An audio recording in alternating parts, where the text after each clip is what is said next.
वंदे मातरम शिक्षक साथियों, शाला दर्पण पोर्टल पे स्टाफ लॉगिन से एपीआर जो भर रहे हैं, एपीआर भरने के बाद में आप अपना एपीआर का स्टेटस कैसे देखेंगे और उसके बाद में आपके जो भी रिपोर्टिंग ऑफिसर है उस लेवल से एपीआर को कैसे आगे फॉरवर्ड करेंगे, तो मैं आपको पूरा प्रोसेस लाइव बताऊंगा। तो सबसे पहले तो आप अपने खुद के लॉगिन में जाकर के एपीआर जो आपने भरी है उस पर जाकर के आपको एपीआर स्टाफ लॉगिन क्लिक करके एपीआर पे क्लिक करके एपीआर डैशबोर्ड और 24-25 यहाँ सेलेक्ट करके ओके पे क्लिक करेंगे तो आपने जो एपीआर भरी है वो यहाँ शो होगी, फील्ड एपीआर और व्यू एपीआर स्टेटस। अब जैसे एपीआर स्टेटस आप यहाँ चेक करना चाहें तो यहाँ आपके एपीआर है जैसे क्रिएटेड की हुई है, पीरियड है वो 1/7/24 से लेकर के 30/6/2025 तक।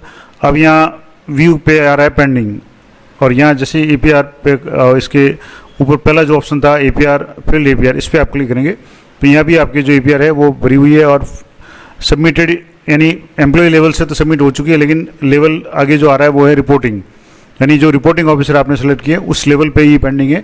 रिपोर्टिंग से के बाद में रिव्यूइंग और एक्सेप्टिंग ऑफिसर पे जाएगी, तो अभी रिपोर्टिंग पे ये अभी पेंडिंग है।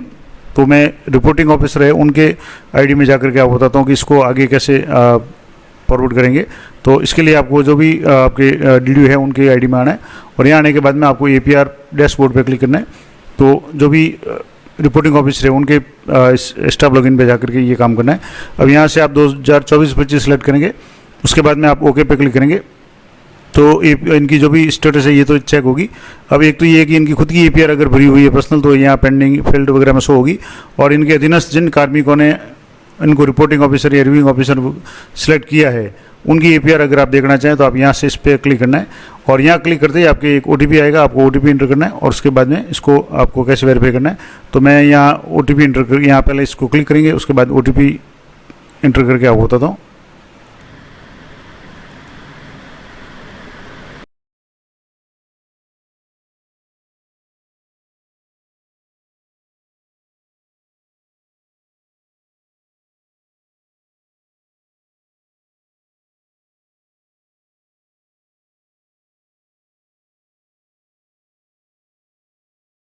तो इस तरीके से आप ओटीपी से इसको ओपन करेंगे। उसके बाद में request for APR assessment, pending APR assessment और असेस्ड एपीआर, यानी अभी तक जैसे 3+1 4 एपीआर इनके पास आ चुकी है और जिनमें से असेस एक भी नहीं की है, पेंडिंग असेस यानी एक को खोला हुआ है और बाकी 3 अभी पेंडिंग पड़ी है।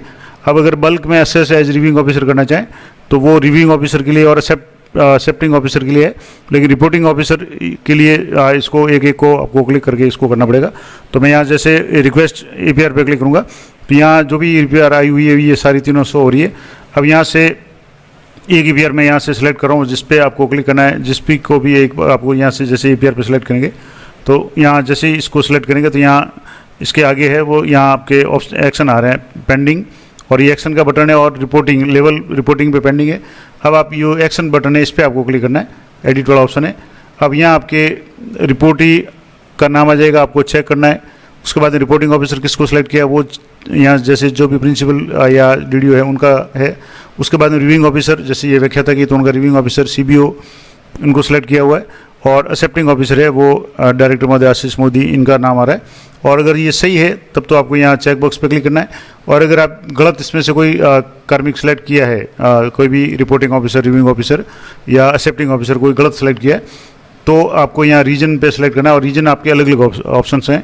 पहला है कि प्रतिवेदन की अवधि सही नहीं भरी गई, मान लो अगर ऐसी कंडीशन है कि यहाँ पीरियड है वो सही नहीं हो, रिपोर्टिंग अधिकारी का चयन सही नहीं किया है, समीक्षक अधिकारी का चयन सही नहीं किया है, स्वीकारकर्ता कार्यालय का चयन सही नहीं किया गया, रिपोर्टिंग अधिकारी समीक्षक अधिकारी का चयन सही नहीं किया है, या रिपोर्टिंग अधिकारी स्वीकारकर्ता कार्यालय का चयन सही नहीं किया है, या समीक्षक अधिकारी रिपोर्टिंग स्वीकारकर्ता कार्यालय का चयन सही नहीं किया है, या रिपोर्टिंग अधिकारी समीक्षक और स्वीकारकर्ता सब गलत भरे हैं। तो जो भी लागू होता है वो करना है। और मान लो ये टाइम पीरियड देख लें 1/7/2024 से लेकर के 30/6/2025 तक टाइम पीरियड सही है, एक ही विद्यालय में ये रहे हैं और एक ही डीडीओ के अंडर में रहे, तो जो भी रिपोर्टिंग ऑफिसर है सही है, एक ही है, और रिव्यूइंग ऑफिसर एक्सेप्टिंग ऑफिसर भी सही है। तो आप इसको यहाँ से चेक बॉक्स पे क्लिक करके इसको कन्फर्म पे करेंगे। यहाँ आपके 2 ऑप्शन आएंगे, रिजेक्ट और कन्फर्म, तो आपको कन्फर्म करना है। सही है तो आपको कन्फर्म करना है। अब कन्फर्म करने के बाद में इस पर जो भी टिप्पणी वगैरह है जैसे आ गया ऑफिसर्स वेरीफाइड सक्सेसफुली, अब आपको ओके पे क्लिक करना है। अब यहाँ ओके पे क्लिक करने के बाद में आपके यहाँ नीचे पेंडिंग फॉर असेसमेंट यहाँ आपके 200 हो गई, एक पहले से थी एक अब आ गई, और असेस्ड अभी तक 0 है। तो मैं आपको बताऊँ यहाँ से जैसे 2 है ये अभी पेंडिंग फॉर असेसमेंट आ गई है, यानी इसको असेसमेंट के लिए पेंडिंग है। तो यहाँ से इसको थोड़ा सा मैं छोटा कर लेता हूँ ताकि दिख जाए। तो यहाँ से ये रिपोर्टिंग लेवल पे अभी भी पेंडिंग है, पेंडिंग एट रिपोर्टिंग। अब यहाँ इसको असेस करने के लिए यहाँ व्यू एपीआर, इस पर आपको क्लिक करना है, और यहाँ जैसे क्लिक करेंगे तो यहाँ डिफ़ॉल्ट संतोषप्रद आ रहा है व्यवहार वगैरह में।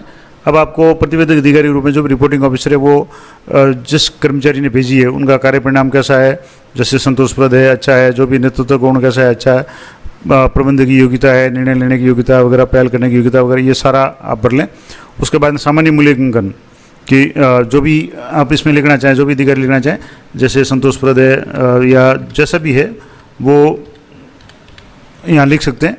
उसके बाद में अगला जो कॉलम है कि वर्ष के दौरान किए गए कार्यों की लिखित सलाह, यदि कोई संक्षिप्त विवरण हाँ या ना, अगर ना है तो डिफ़ॉल्ट ना रहने दें। क्या किसी अभिव्यक्ति को प्रतिकूल मानते हैं, ऐसे कुछ है तो हाँ करना, अन्यथा ना करना है, और अगर है तो ठोस कारण देना है। क्या प्रतिवेदी अधिकारी अनुसूचित जाति जनजाति निःशक्त जनों समाज के कमजोर वर्गों के प्रति संवेदनशील है, जिसमें हाँ डिफ़ॉल्ट है और हाँ ही आना चाहिए, अगर ना आएगा तो फिर वो प्रतिकूल टिप्पणी होगी। और क्या आपकी जानकारी में ऐसा कोई बात आई है जो अधिकारी की सत्यनिष्ठा उसके द्वारा करते हुए ईमानदारी का पालन करने पर प्रतिकूल प्रभाव डालती है, तो ये भी ना है तो ना ही रहने देना है। अब प्रतिवेदी अधिकारी का समग्र मूल्यांकन अच्छा है, संतोषप्रद है, उत्कृष्ट है, तो जैसा भी वो लिखना चाहिए यहाँ से लिख दें और सेलेक्ट कर दें। और एक लास्ट पॉइंट है कि क्या प्रतिवेदन अवधि में प्रतिवेदक का धारित पद और वर्तमान पदों में अंतर है, अगर हाँ तो यस करना है, अन्यथा नो डिफ़ॉल्ट है। तो कोई अंतर नहीं है क्योंकि जिस पद पे कार्मिक था, जिसने एपीआर भरी है वो सब सही है। अब इसको आप प्रीव्यू करना चाहते हैं, यहाँ से आप एक बार प्रीव्यू कर लें, और प्रीव्यू करने के बाद में सबमिट रिव्यू पे आपको क्लिक करना है। तो ये प्रीव्यू के लिए यहाँ से आपकी डाउनलोड हो जाएगी। अब इसको यहाँ से जैसे डाउनलोड आ गई, एक बार आप डाउनलोड को देख सकते हैं, देखना चाहते हैं यहाँ से ये जैसे इस तरीके से देख सकते हैं, जो भी आपने भरी है वो यहाँ से आपके शो हो जाएगी। अब इसको आपको सबमिट करना है, ये सारा आप भर लें। पढ़ने के बाद आपको यहाँ से ये सारा आपने पढ़ लिया। अब इसके बाद में आपको ये सबमिट है। अब यहाँ भी अभी आपके पास ऑप्शन है कि सेंड बैक टू रिपोर्ट ही, यहाँ से भी मान लो आपने एक बार एक्सेप्ट कर लिया, फिर भी कुछ गलती है तो यहाँ से भी आप सेंड बैक टू रिपोर्ट ही कर सकते हैं, और नहीं है तो आप इसको, अगर सही है तो आप इसको सबमिट रिव्यू पे क्लिक करना है, और सबमिट रिव्यू पे क्लिक करेंगे तो ये कुछ सेकंड का समय लेगा, और आपके जो भी आगे का प्रोसेस है मैं आपको बताता हूँ। यहाँ से जैसे कुछ सेकंड का समय लेगा, और सबमिट रिव्यू पे करने के बाद में हो सकता है जो भी संस्था प्रधान है उनके आधार नंबर मांगे, तो आधार OTP वगैरह जो भी है उस पर आपको इंटर करके इसको वेरीफाई करना है। तो मैं थोड़ा सा ये साइट समय ले रही है, तो इसको मैं एक बार थोड़ा पॉज करके बता देता हूँ। अब आगे reviews saved successfully under APR reporting officer, आपको ओके पे क्लिक करना है, और यहाँ आपके जो भी थे वो सब हो गया। अब यहाँ आपने सबमिट कर दिया, लेकिन फिनिश एंड फॉरवर्ड एपीआर करना ये ज़रूरी है, ये स्टेप और बाकी है। जब तक ये फिनिश एंड फॉरवर्ड नहीं करेंगी, आप करेंगे नहीं तो रिपोर्टिंग से रिव्यूइंग ऑफिसर पर ये नहीं जाएगी। तो फिनिश एंड फॉरवर्ड एपीआर, इस पर आपको क्लिक करना है, और ये पूछेगा कि are you sure want to complete and finish APR as no further changes will be allowed, यानी उसके बाद में कोई भी आप चेंज नहीं कर पाएंगे। आप ओके पे क्लिक करेंगे क्योंकि आप इसको फॉरवर्ड करना चाहते हैं। रिपोर्टिंग ऑफिसर से रिव्यूइंग ऑफिसर के पास में जाएगी, तो ACR application finished by reporting officer successfully.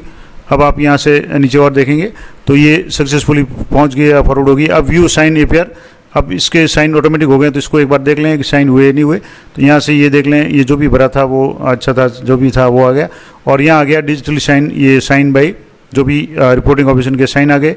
तारीख आ गई 14/7/2025, यानी आज ये भी जैसे 3:48 टाइम भी आ रहा है। तो ये पूरा मैंने आपको स्टेप बाय स्टेप प्रोसेस बता दिया।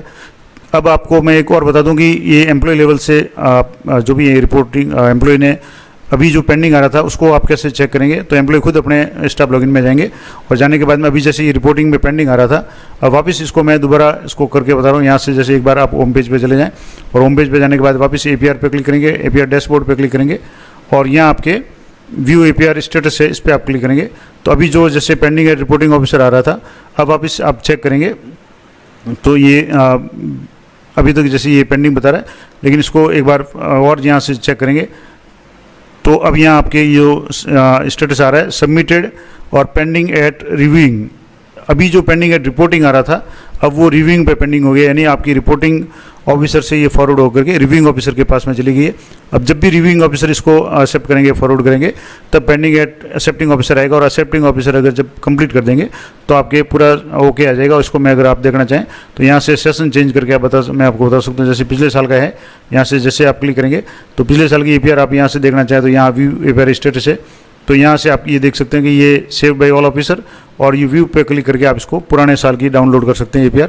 तो ये मैंने पूरा प्रोसेस बता दिया यहाँ से, जैसे ये तो ये पिछले साल की मैंने यहाँ से डाउनलोड करके बता दी। तो ये सभी ऑफिसर्स के द्वारा इसको कंप्लीट कर दिया गया। यहाँ से आप देखेंगे तो ये जैसे ये रिपोर्टिंग ऑफिसर का आ गया, ये स्वीकारकर्ता अधिकारी, जैसे यहाँ समीक्षक ऑफिसर का यहाँ आ गया, रिव्यूइंग ऑफिसर का, और सबसे अंत में स्वीकारकर्ता अधिकारी के हस्ताक्षर आशीष मोदी, ये डायरेक्टर महोदय का है।